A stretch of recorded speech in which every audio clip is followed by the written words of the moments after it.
coming up on the age of 50 in the next couple of months, and I'm doing a lot of reflecting lately. Most recently, the reason why is because I've had so many friends that I haven't seen in years. My past basically start to circle into my present day and my future. People that I haven't seen in years, and it's caused me to do a lot of reflecting on where I was, because a lot of those people that I haven't seen were around during a phase of my life, which was a big phase of my life, where I just wasn't the person I am today.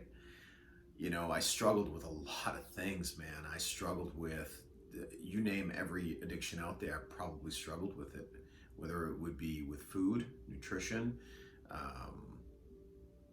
alcohol, drugs, sex, working umpteen hours a day, and every other addiction out there, codependency. That is an addiction.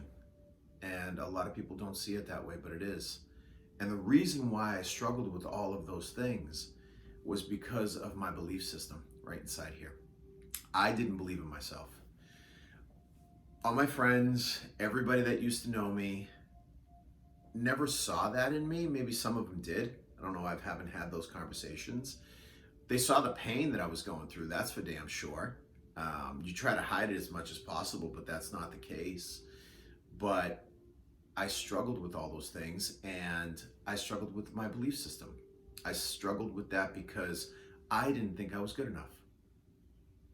And that comes from a place that is right inside here. It's our core, and it's how we react, respond, make decisions in our life.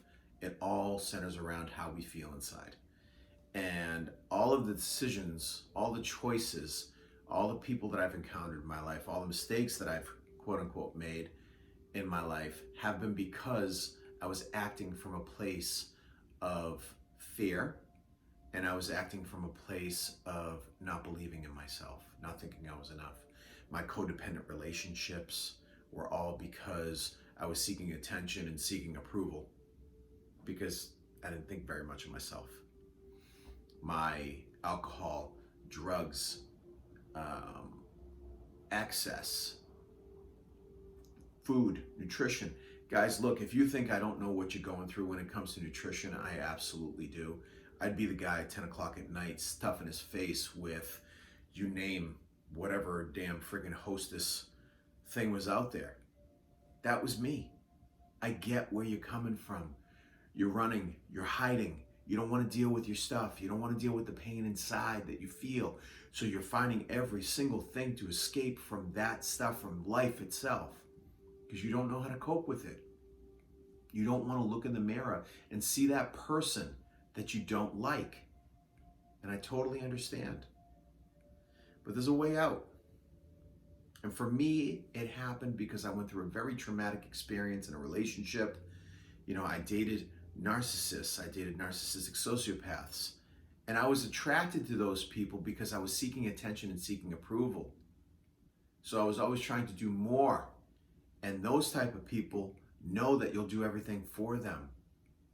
They know that, and they'll take advantage of you because of that. And I was in those relationships, and that experience for me caused me to get to a place where I was able to meet my inner child. I finally saw all of the reasons why I made the choices, made the decisions I made in my life, why everything was going wrong for me. And it stemmed from that internal belief system. And I'll say it over and over again. I didn't think it was enough. So if you think there's not a way out, there absolutely is. But you got to do the work. I did the work to get to the place where I am today. I did the work so that I could help other people not feel the way I used to, which was really low, which I never thought I would amount to anything. And I hid, and I was hiding behind an exterior wall. At one point, I used my body, from bodybuilding and powerlifting, to hide the person that I was. I was hoping people wouldn't see the real me.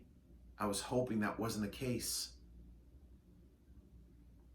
but they saw it anyway. I mean, people see your pain, and I was in a lot of it, but I wasn't willing to share, and I wasn't willing to put it out there, and I wasn't willing to do anything about it. I knew I didn't want to feel that way, and I think the most of us do realize that we don't want to feel that way. We just don't know how to change.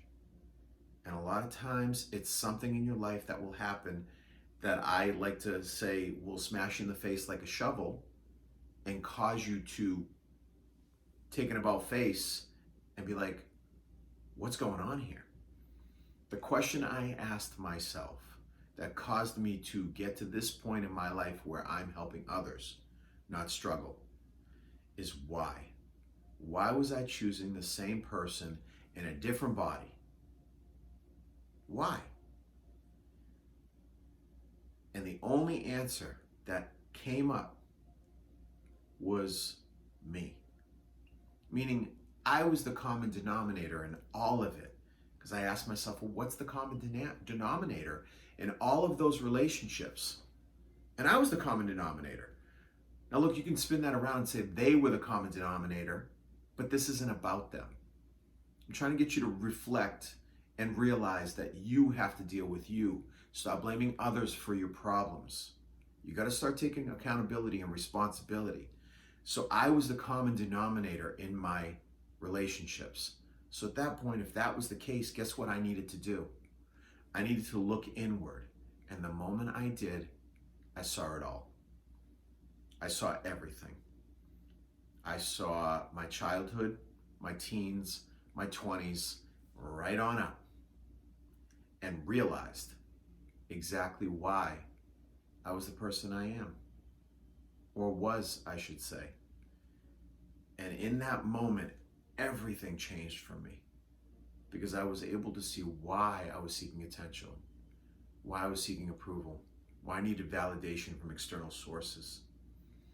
I was realizing why I was choosing the partners I was choosing. I realized the decisions that I was making, the self-sabotage that I was causing myself, because subconsciously I didn't think I deserved anything good in my life. I'm sharing this with you today because I want you to know that you're not alone. I want you to know that there is a way out.